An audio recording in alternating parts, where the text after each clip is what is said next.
Hello! Bienvenue dans cette nouvelle vidéo où je vais vous parler de mon travail dans un sanctuaire animalier depuis que j'ai commencé en mai 2020. Et ça tombe bien, on va se mettre dans l'ambiance parce que je dors ce soir dans le sanctuaire.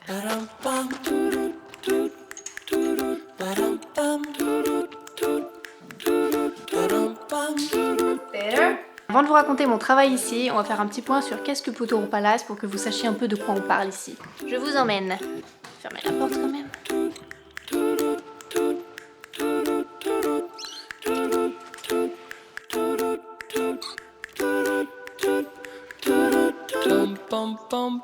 Potoro Palace, c'est un sanctuaire avec des animaux natifs à l'Australie. C'est aussi une organisation à but non lucratif qui se concentre sur la conservation, l'éducation et la communauté. C'était anciennement un parc animalier qui a été racheté par Alexandra Seddon parce qu'elle voulait en gros sauver l'endroit, sauver les animaux qui s'y trouvaient.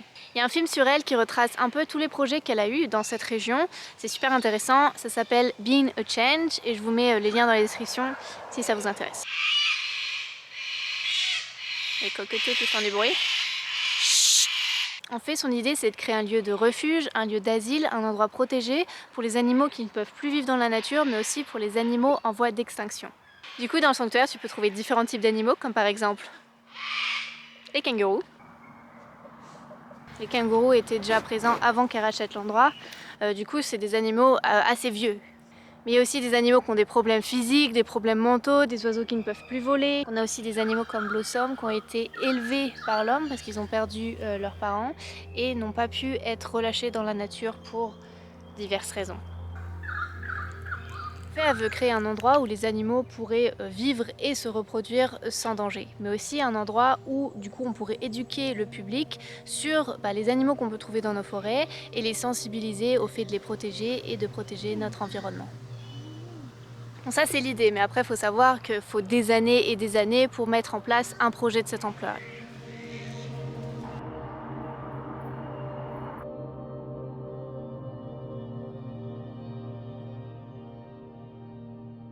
Bon, du coup, c'est quoi mon travail ici?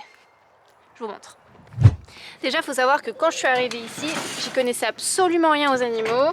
Je savais pas faire la différence entre un kangourou et un wallaby. J'avais énormément à apprendre.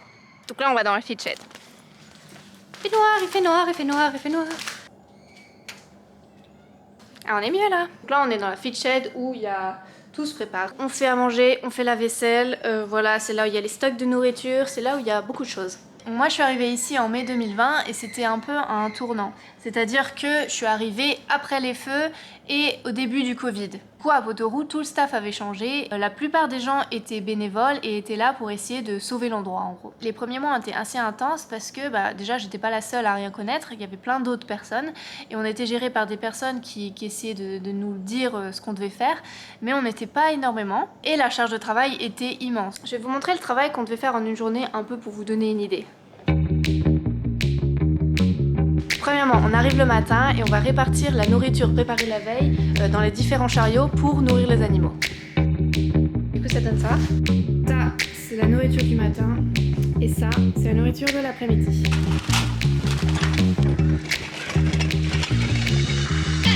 La deuxième chose à faire, c'est nourrir les animaux. Donc là, en gros, pendant 1 heure, je vais aller dans les différents enclos, leur donner leur nourriture. Je vais aussi un peu cleaner l'enclos, ramasser la nourriture de la veille, changer l'eau. Et évidemment, je vais regarder si tous les animaux vont bien et s'ils n'ont pas un comportement un peu étrange par rapport à d'habitude. Ça va? Tu vas bien aujourd'hui?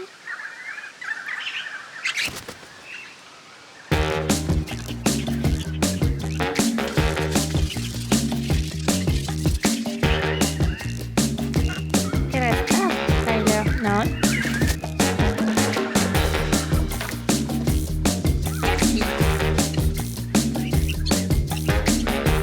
Another one. Yes. Ils sont en train de manger avec la caméra quoi. Après tu me mords parce que t'es pas contente. Regarde, il y a des vers. Regarde. C'est ça. Reste occupé comme ça.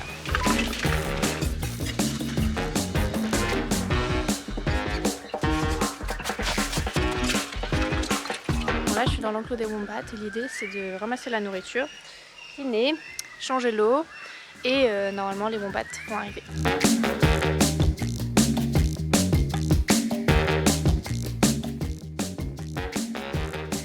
Là, il y a Sweetie. Ça va, mon petit?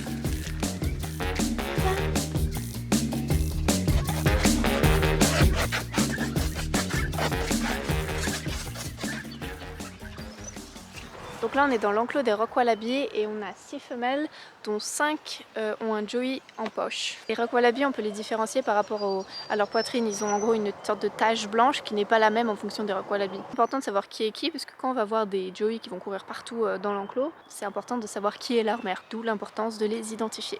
Donc là je viens de finir de nourrir les animaux et en gros ce qu'il y a à faire après c'est faire la vaisselle et préparer la nourriture pour le lendemain.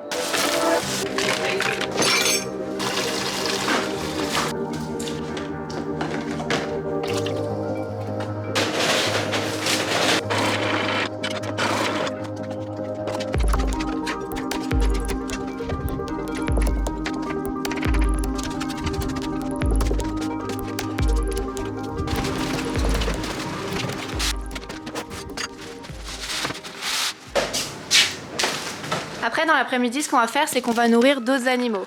Donc les carnivores, les animaux nocturnes et certains animaux qui doivent être nourris 2 fois. C'est un peu la même chose que le matin, après on revient, on fait la vaisselle et on va en gros préparer tout ce qui doit être fait pour le lendemain. Ce qu'il y a à faire aussi dans la journée quand on a le temps, c'est améliorer les enclos de manière générale, c'est-à-dire enlever les feuilles mortes, enlever les branches mortes, rajouter des nouvelles branches, rajouter de la fraîche, rajouter du foin en fonction des animaux évidemment, rajouter aussi des protections quand il pleut ou quand il fait chaud, quand il fait froid, etc. Après il faut savoir qu'il y a beaucoup d'enclos et on n'est pas énormément et des fois on n'a pas le temps de faire tout ça parce qu'il faut gérer les imprévus de la journée.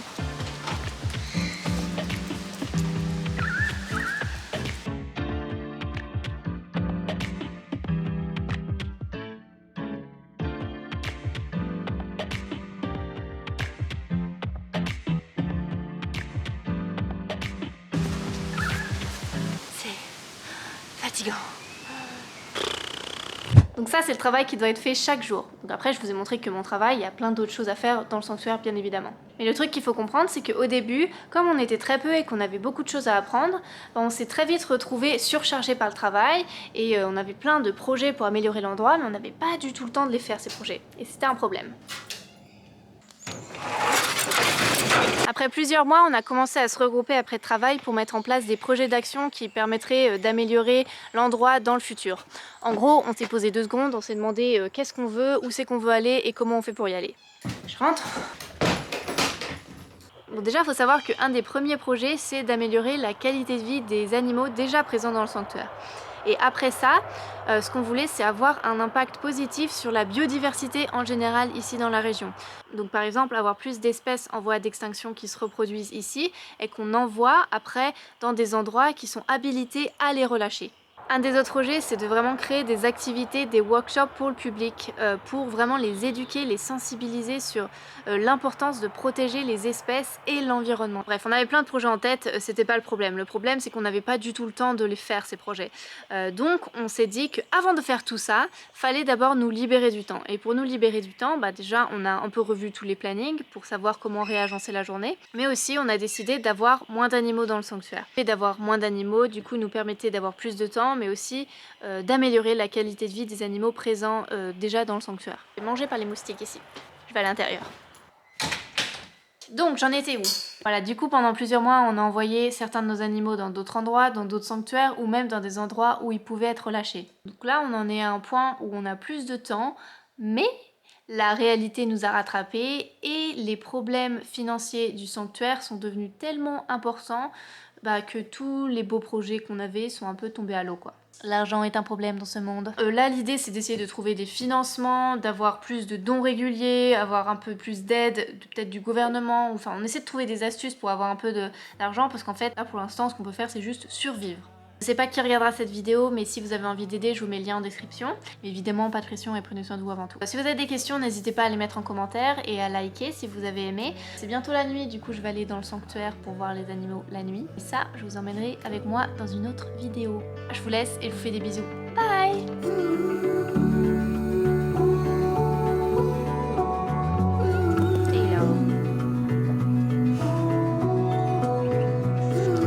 Alright guys.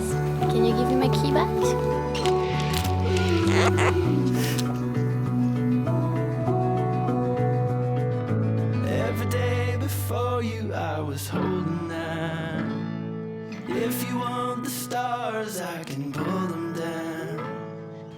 babe in my arms, you'll be safe and Prends ta tête, ça va pas?